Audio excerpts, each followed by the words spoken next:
I love this look at it because it gives a really clear view of what's going on. Somebody commented on a video somewhere, I don't know where it was, whether it was YouTube or Instagram or something, somewhere online, about understanding the message of non-duality.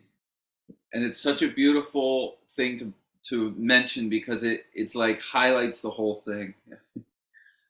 So first of all, the system, there's no way that self, so remember self here is represented as like small s self, little s self. How could a system that's compressed, that sees things through its own perspective, because that's how the head sees stuff, through its own perspective, yeah, and it's seeing dualistically, subject to object. That system cannot understand what comes before it. Yeah, two-ness is not going to be able to understand not two-ness. So the beauty of this is that if you're identified as the head and the seeing of being a self, being an individual seeing other, yeah, you're not, that system is not going to be able to understand this message, which is great because if the mental system tries to understand not two-ness from two-ness, it's going to change it and it's going to dilute it and it's going to mess the whole thing up. Because it's going to try to put concepts on top of something which is beyond conceptualization. So that's like the first thing. Yeah. So it's not you that doesn't understand the message, it's the mental system. The mental system is not going to be able to grab it because it's dualistic. Yeah, it's too compressed, it's too perspective. Even if you're talking to somebody and you say, and there's the saying, "Oh, I see your perspective. I see your perspective." You only see their perspective from the head's perspective here. Yeah, so you're still really just seeing from the head's perspective. And if you're identified as that head, you're living from that perspective. That perspective is not going to be able to cognize non-duality because it's not something that lives in the conceptual realm. Yeah, it comes before that. So that's the first thing. Like the value in saying I don't understand non-duality. The value in that is to then turn it and inquire into what is saying that, or whom does that arise to? Because you're not what understands. You're not what doesn't understand, and you're not what's trying to understand. That movement, that mental movement of understanding is what we're inquiring into. Whom does that movement arise to? That's why this message is beautiful, because it's looking at what comes before that movement. And by looking at what comes before, we can really see clearly, oh, I'm identifying with the mental system that's trying to do the understanding. And I'm identifying as the mental system which is misperceiving and contorting what's actually happening. Oh, that's beautiful. That's the relief. Yeah. We're not trying to understand, we're not trying to learn our way into freedom. It's freedom from self, not as self. That's why this message is unique, because it's not looking at altering the mental system, it's not looking at playing with the self. Why is this here? How do I change this? I need to know. No, it's looking at what comes before that and the identification with all of that movement. Yeah. Because it's just as comfortable to know a lot. It's just as uncomfortable to know a lot as it is to not know anything. Like for years in spirituality, let's say I was reading like an insane amount, and I was getting a lot of brain knowledge, but I was completely identified with that knowledge. And it didn't really make me any freer, because the manifestations of the self, of that grabbing as being an individual and being the thought system, being completely just the body, none of those altered. It's just that there was more knowledge gained about the spiritual world, let's say. Yeah. But there was no release from it. Actually, by reading a lot and identifying as the one who's gaining knowledge, it was increasing my bondage to self. So now I'm more bonded to that system of individuality.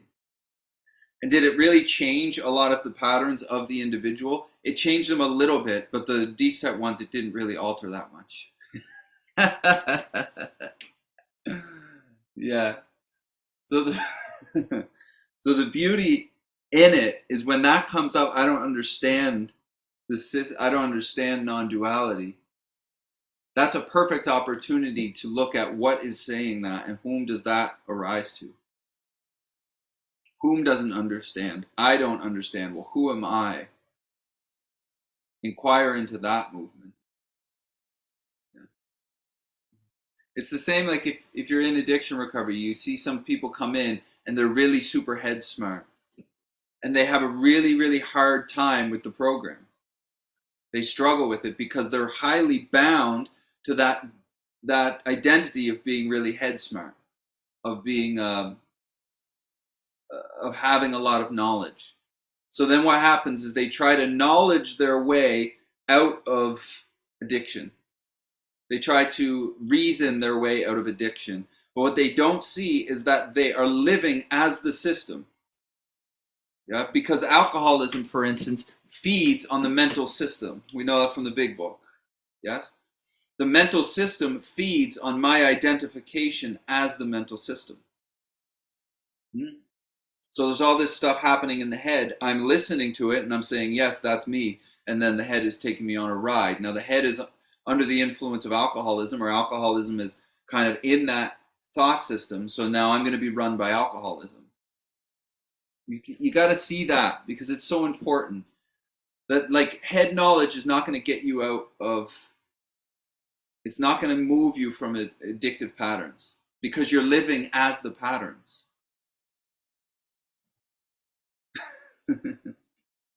Yeah. It's a loop. It's like knowledge is like a loop. Yeah, and you think you're in the loop, but as soon as you see that you're not the movement of the head and you're not the process which is knowing or gains knowledge. Yeah, you see the loop from outside the loop. Then you understand that you're not the loop. Yeah? It's just like they say in recovery, self-knowledge avails us nothing. It avails us nothing because it's all self-knowledge is doing is bonding me more to the idea that I'm the one with the knowledge. It's binding me more to that identity. It's sticking me to that identity. Now I'm the knowledge haver, and if I'm the knowledge haver, I can be the knowledge loser. And ad infinitum on whatever identity you want to pick up, yeah. So being the knower is not more comfortable than being the one who doesn't know. It's another side of the same coin. Both of them feed on me or you or whoever listening to the head and believing that they're the head.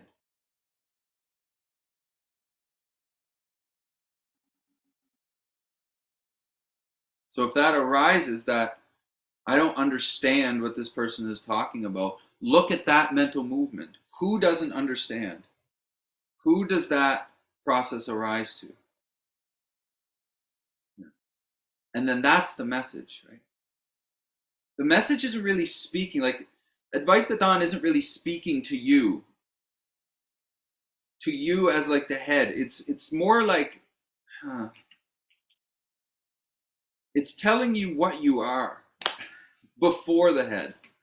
Now the head hears that and claims it and then tries to understand it from its own perspective, and that's distorting it. And plus, it's bonding you to the idea that, oh, I'm the knower, or no, I'm a piece of shit and I don't understand anything, and I can include this in that pile. Neither are you. Neither movement. Neither movement are you.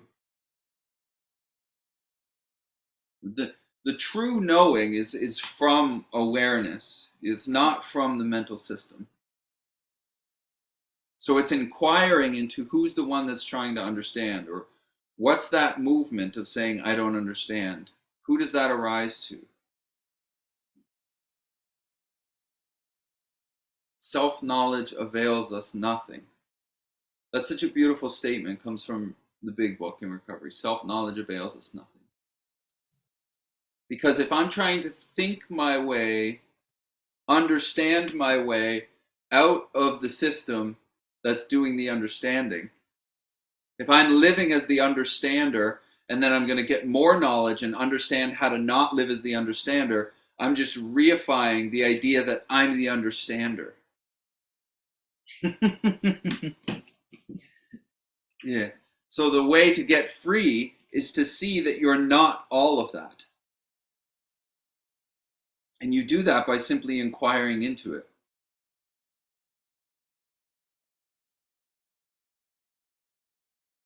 It's such a, yeah.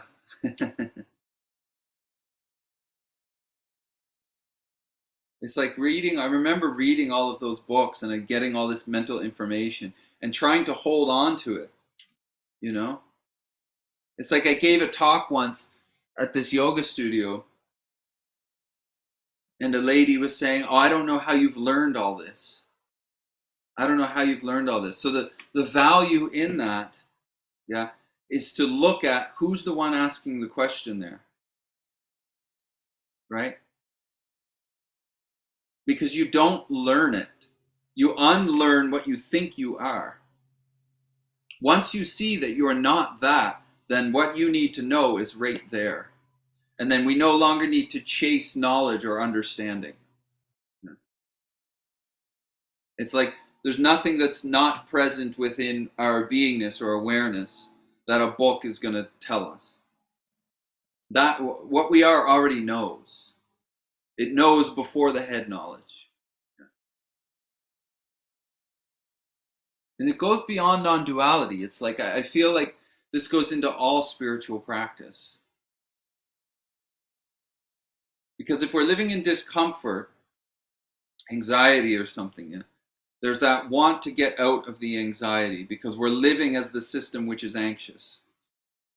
Mental systems. We're going to put the name self on it. Mental system, and if I'm tied to the mental system, then I'm tied to the body. So this system is experiencing discomfort. Now, if I'm identified as it and I want out of it, I'm going to try to get out of it as the mental system. And right away, I'm going to read or I'm going to knowledge my way out of this. That's not what's going to happen. If you knowledge your way out of it, it's going to put you deeper into the system because now you're the knowledge getter. You see, it's just another thing. It's just another identity that comes in. It's just like I was a wild addict, yeah, and now I'm going to be a super spiritual great person. Another identity. Yeah. It's like I was a dumb, crazy addict, and now I'm going to be a really smart spiritual practitioner. I'm still bonded to the system, which is inherently causing the issues. I'm living as the problem. Just two faces of one problem.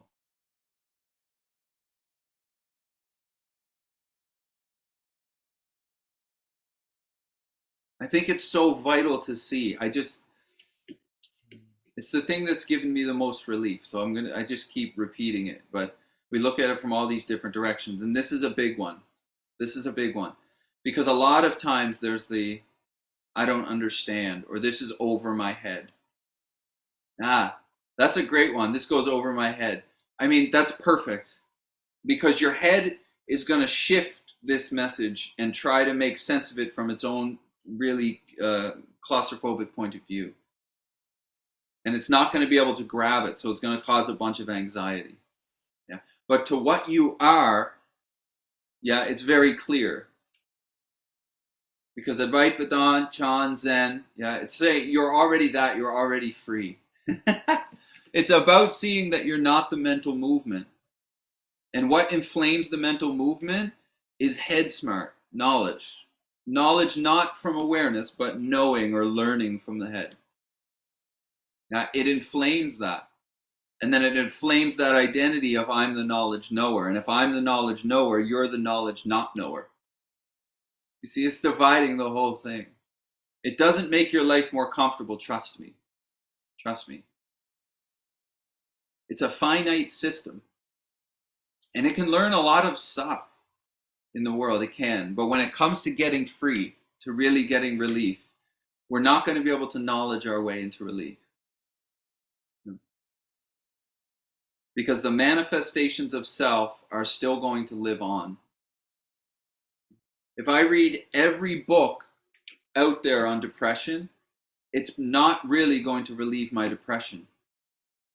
What relieves my depression is to see that I'm not the mental system which depression is living in. That relieves depression. But thinking that I'm going to think my way out of depression as the system in which depression is, yeah? If I am the system which is experiencing depression, how am I going to get out of depression as depression? I'm not going to be able to do that. Yeah? Because in order to do that, there's this concept of, oh, I'm just going to have to kill. I'm going to have to kill the system of depression. Let's say, oh, I'm going to kill the ego, for instance.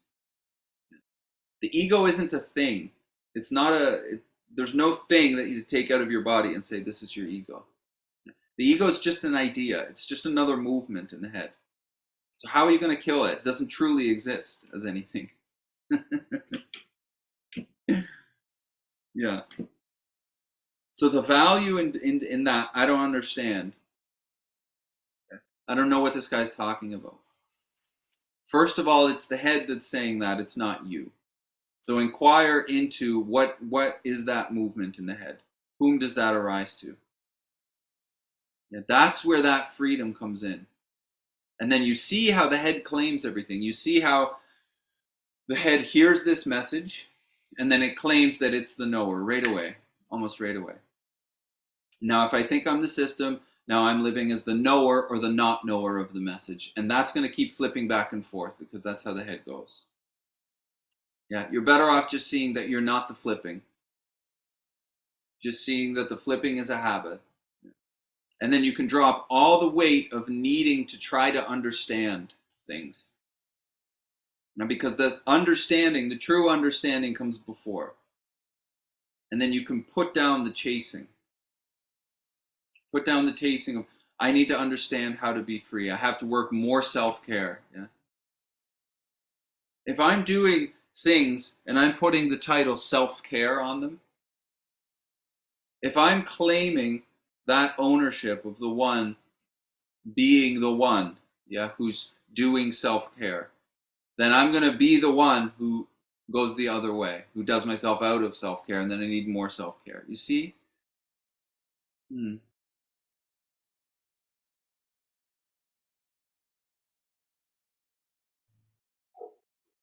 So the most movement, the most,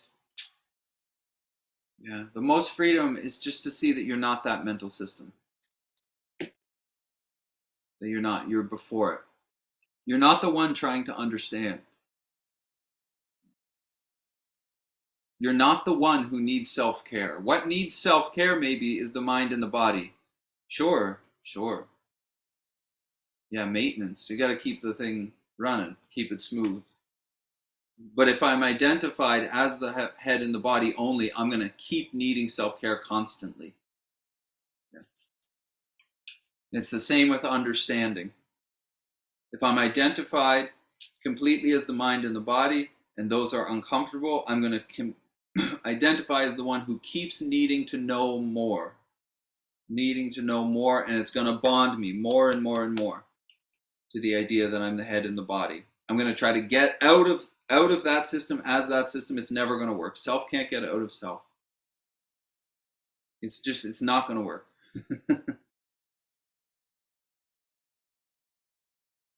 Yeah. So the value inquires into what that mental movement. I don't understand. I don't understand. Whom doesn't understand? Who does that mental movement arise to? See that, and then there's no more a need to understand. We can finally put down a lot of that weight. Trying to know, of trying to get out of a mental system that we're not actually in the first place.